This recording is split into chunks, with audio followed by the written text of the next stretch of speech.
शिव पुराण के अनुसार महाकाल की महिमा का वर्णन व शिव भक्त राजा चंद्रसेन तथा गौपालक श्रीकर की कथा का वर्णन।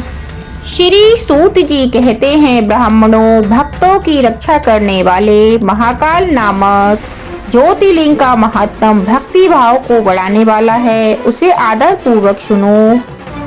उज्जैनी में चंद्रसेन नामक एक महान राजा थे जो संपूर्ण शास्त्रों के तत्वज्ञ, शिव भक्त और जितेंद्रिय थे। शिव के पार्षदों में प्रधान तथा सर्वलोक वंदित मणिभद्र जी राजा चंद्रसेन के सखा हो गए थे। एक समय उन्होंने राजा पर प्रसन्न होकर उन्हें चिंतामणि नामक महामणि प्रदान की, जो कौस्तुभ मणि तथा सूर्य के समान देदीप्यमान थी। वही मणि देखने, सुनने अथवा ध्यान करने पर भी मनुष्यों को निश्चय ही मंगल प्रदान करती थी। भगवान शिव के आश्रित रहने वाले राजा चंद्रसेन उस चिंतामणि को कंठ में धारण करके जब सिंहासन पर बैठते तब देवताओं में सूर्य नारायण की भांति उनकी शोभा होती थी। नृपश्रेष्ठ चंद्रसेन के कंठ में चिंतामणि शोभा देती है। यह सुनकर समस्त राजाओं के मन में उस मणि के प्रति लोभ की मात्रा बढ़ गई और वे शुद्ध रहने लगे। तदंतर वे सब राजा चतुरंगी सेना के साथ आकर युद्ध में चंद्रसेन को जीतने के लिए उद्यत हो गए। वे सब परस्पर मिल गए थे और उसके साथ बहुत से सैनिक थे। उन्होंने आपस में संकेत और सलाह करके आक्रमण किया और उज्जैनी को चारों ओर से घेर लिया। अपनी पुरी को संपूर्ण राजाओं द्वारा घिरी हुई देख राजा चंद्रसेन उन्हीं भगवान महाकैलेश्वर की शरण में गए और मन को संदेह रहित करके दृढ़ निश्चय के साथ उपास पूर्वक दिन रात अन्याय भाव से महाकाल की आराधना करने लगे। उन्हीं दोनों श्रेष्ठ नगर में कोई ग्वालिन रहती थी जिसके एकमात्र पुत्र था। वह विधवा थी और उज्जैनी में बहुत दिनों से रहती थी। वह अपने 5 वर्ष के बालक को लिए हुए महाकाल के मंदिर में गई और उसने राजा चंद्रसेन द्वारा की हुई महाकाल की पूजा का आदर पूर्वक दर्शन किया। राजा के शिव पूजन का वह आश्चर्यमय उत्सव देखकर उसने भगवान को प्रणाम किया और फिर अपने निवास स्थान लौट आई। ग्वालन के उस बालक ने भी वह सारी पूजा देखी थी, अतः घर आने पर उसने कौतूहलवश शिव जी की पूजा करने का विचार किया। एक सुंदर पत्थर लाकर उसे अपने शिविर में थोड़ी दूर पर दूसरे शिविर के एकांत स्थान में रख दिया और उसी को शिवलिंग माना। फिर उसने भक्ति पूर्वक कृत्रिम गंध, अलंकार, वस्त्र, धूप, दीप और अक्षत आदि द्रव्य जुटाकर उनके द्वारा पूजन करके मन कल्पित दिव्य नैवेद्य भी अर्पित किया। सुंदर सुंदर पत्तों और फूलों से बारंबार पूजन करके भांति भांति से नृत्य किया। बारंबार भगवान के चरणों में मस्तक झुकाया। इसी समय ग्वालिन ने भगवान शिव में असक्त चित्त हुए अपने पुत्र को बड़े प्यार से भोजन के लिए बुलाया, परंतु उसका मन तो भगवान शिव की पूजा में लगा हुआ था। अतः वह बारंबार बुलाने पर भी उस बालक को भोजन करने की इच्छा न हुई। तब उसकी माँ भी स्वयं उसके पास गई और उससे शिव के आगे आंख बंद करके ध्यान लगाए बैठा देख उसका हाथ पकड़कर खींचने लगी। इतने पर भी जब वह ना उठाता उसने क्रोध में आकर उसे खूब पीटा। खींचने और मारने पीटने पर भी जब उसका पुत्र नहीं आया तब उसने शिवलिंग को उठाकर दूर फेंक दिया और उस पर चढ़ाई हुई सारी पूजा सामग्री नष्ट कर दी।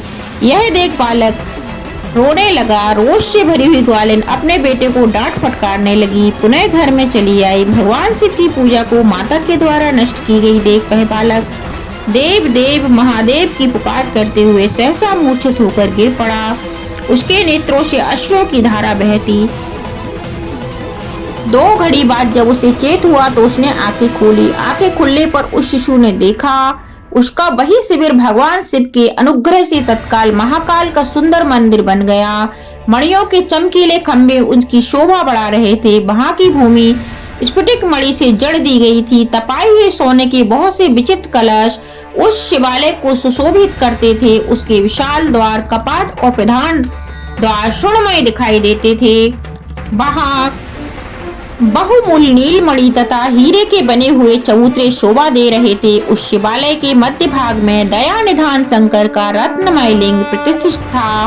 ग्वालिन के उस पुत्र ने देखा उस शिवलिंग पर उसकी अपने ही चढ़ाई हुई पूजन सामग्री सुसज्जित थी। यह सब देखकर वह बालक सहसा उठ खड़ा हो गया। उसने मन ही मन बड़ा आश्चर्य हुआ और वह परम आनंद के समुद्र में निमग्न होशा हो गया। तदंतर भगवान शिव की स्तुति करके उसने बारंबार उनके चरणों में मस्तक झुकाया और सूर्यास्त होने के पश्चात वह गोप बालक शिवालय से बाहर निकला। बाहर आकर उसने अपने शिविर को देखा। वह इंद्र भवन के समान शोभा पा रहा था। वहाँ सब कुछ तत्काल स्वर्णमय होकर विचित्र एवं परम उज्जवल वैभव से प्रकाशित होने लगा। फिर वह उस भवन के भीतर गया जो सब प्रकार की शोभाओं से संपन्न था।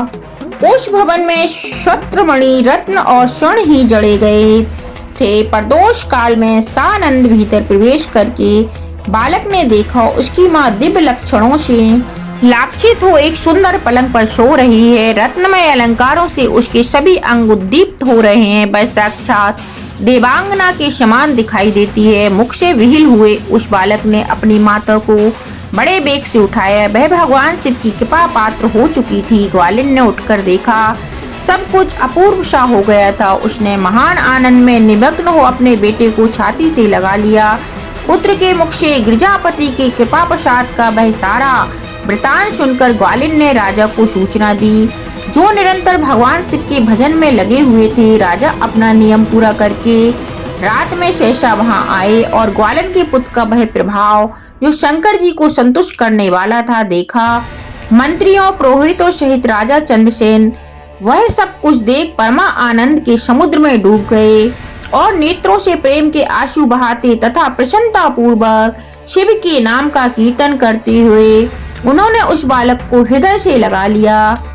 ब्राह्मणों, उस समय वहाँ बड़ा भारी उत्सव होने लगा। सब लोग आनंद विभोर होकर महेश्वर के नाम और यश का कीर्तन करने लगे। इस प्रकार शिव का यह अद्भुत महात्म देखने से पूर्ववासियों को बड़ा हर्ष हुआ और इसी की चर्चा में वह सारी रात एक क्षण के समान व्यतीत हो गई। युद्ध के लिए नगर को चारों ओर से घेर कर खड़े हुए राजाओं ने भी प्रातःकाल अपने गुप्तचरों के मुख से वह सारा अद्भुत चरित्र सुना। उसे सुनकर सब आश्चर्य से चकित हो गए और वहां आए हुए सब नरेश एकत्र हो आपस में इस प्रकार बोले, ये राजा चंद्रसेन बड़े बड़े भारी शिव भक्त हैं, अतएव इन पर विजय पाना कठिन है। ये सर्वथा निर्भय होकर महाकाल की नगरी उज्जैनी का पालन करते हैं, जिसकी पुरी के बालक भी ऐसे शिव भक्त हैं। वे राजा चंद्रसेन तो महान शिव भक्त हैं ही। इनके साथ विरोध करने से निश्चय ही भगवान शिव क्रोध करेंगे और उनके क्रोध से हम सब लोग नष्ट हो जाएंगे। अतः इस नरेश के साथ हमें मेल मिलाप ही कर लेना चाहिए। ऐसा होने पर महेश्वर हम पर बड़ी कृपा करेंगे। सूत जी कहते हैं, ब्राह्मणों, ऐसा निश्चय करके शुद्ध हृदय वाले उन सब भूपालों ने हथियार डाल दिए। उनके मन से बैर भाव निकल गया। वे सभी राजा अत्यंत प्रसन्न हो चंद्रसेन की अनुमति ले महाकाल की उस रमणीय नगरी के भीतर गए। वहां उन्होंने महाकाल का पूजन किया। फिर वे सब के सब उस ग्वालिन के महान और बुद्धिपूर्ण दिव्य सौभाग्य की भूरी भूरी प्रशंसा करते हुए उनके घर पर गए। वहां राजा चंद्रसेन ने आगे बढ़कर उनका स्वागत सत्कार किया। वे बहुमूल आसनों पर बैठे और आश्चर्यचकित हुए, आनंदित हुए गोप बालक के ऊपर कृपा करने के लिए सत्य प्रकट हुए। शिवालय और शिवलिंग का दर्शन करके उन सब राजाओं ने अपनी उत्तम बुद्धि भगवान शिव के चिंतन में लगाई। तदंतर उन सारे नरेशों ने भगवान शिव की कृपा प्राप्त करने के लिए उस गोप शिशु को बहुत सी वस्तुएं प्रसन्नता पूर्वक भेंट की। संपूर्ण जनपदों में जो बहुसंख्यक गोप रहते थे उन सब का राजा ने उसी प्रकार से सम्मान किया और राजा ने उस बालक को उन सब का राजा बना दिया। इसी समय समस्त देवताओं से पूजित परम तेजस्वी वानर राज हनुमान जी वहां प्रकट हुए। उनके आते ही भी सब राजा बड़े बेग से उठकर खड़े हो गए। उन सब ने भक्ति भाव से विनम्र होकर उन्हें मस्तक झुकाया। राजाओं से पूजित हो वानर राज हनुमान जी उन सब के बीच में बैठे और सब गोपा बालक को हृदय से लगाकर उन नरेश की ओर देखते हुए बोले, राजाओं, तुम सब लोग तथा दूसरे देहधारी भी मेरी बात सुने, इसमें तुम लोगों का भला होगा। भगवान शिव के सिवा देहधारियों के लिए दूसरी कोई गति नहीं है। यह बड़े सौभाग्य की बात है कि इस गोप बालक ने शिव की पूजा का दर्शन करके उससे प्रेरणा ली और बिना मंत्र के भी शिव का पूजन करके उन्हें पा लिया। गोप वंश की कीर्ति बढ़ाने वाला यह बालक भगवान शंकर का श्रेष्ठ भक्त है। इस लोक में संपूर्ण भोगों का उपभोग करके अंत में यह मोक्ष प्राप्त कर लेगा। इसकी वंश परंपरा के अंतर्गत 8वीं पीढ़ी में महायशस्वी नंद उत्पन्न होंगे, जिनके यहाँ साक्षात भगवान नारायण उनके पुत्र रूप से प्रकट हो श्री कृष्ण नाम से प्रसिद्ध होंगे। आज से यह गोप कुमार इस जगत में श्रीकर के नाम से विशेष ख्याति प्राप्त करेगा। सूत जी कहते हैं, ब्राह्मणों, ऐसा कहकर अंजनी नंदन शिव स्वरूप वानर राज हनुमान जी ने समस्त राजाओं तथा महाराज चंद्रसेन की भी कृपा दृष्टि से देखा। तदंतर उन्होंने उस बुद्धिमान गोप बालक श्रीकर को बड़ी प्रसन्नता के साथ शिव उपासना के उस आचार व्यवहार का उपदेश दिया जो भगवान शिव को बहुत प्रिय है। उसके बाद परम प्रसन्न हुए हनुमान जी चंद्रसेन और श्रीकर से विदा ले उन सब राजाओं को देखते देखते ही वही अंतर ध्यान हो गए। वे सब राजा हर्ष में भरकर सम्मानित हो महाराज चंद्रसेन की आज्ञा ले जैसे आए थे वैसे ही लौट गए। महातेजस्वी श्रीकर श्री हनुमान जी का उपदेश पाकर धर्मज्ञ ब्राह्मणों के साथ शंकर जी की उपासना करने लगा। महाराज चंद्रसेन और गोप बालक श्रीकर दोनों ही बड़ी प्रसन्नता के साथ महाकाल की सेवा करते थे। उन्हीं की आराधना करके उन दोनों ने परम पद प्राप्त कर लिया। इस प्रकार महाकाल नामक शिवलिंग सत्पुरुषों का आश्रय है। भक्त वत्सल शंकर दुष्ट पुरुषों का सर्वथा हनन करने वाले हैं। यह परम पवित्र रहस्यमय आख्यान कहा गया है जो सब प्रकार का सुख देने वाला है। यह शिव भक्ति को बढ़ाने तथा स्वर्ग की प्राप्ति कराने वाला है। बोलो महाकाल भगवान की जय। संकट मोचन हनुमान की जय।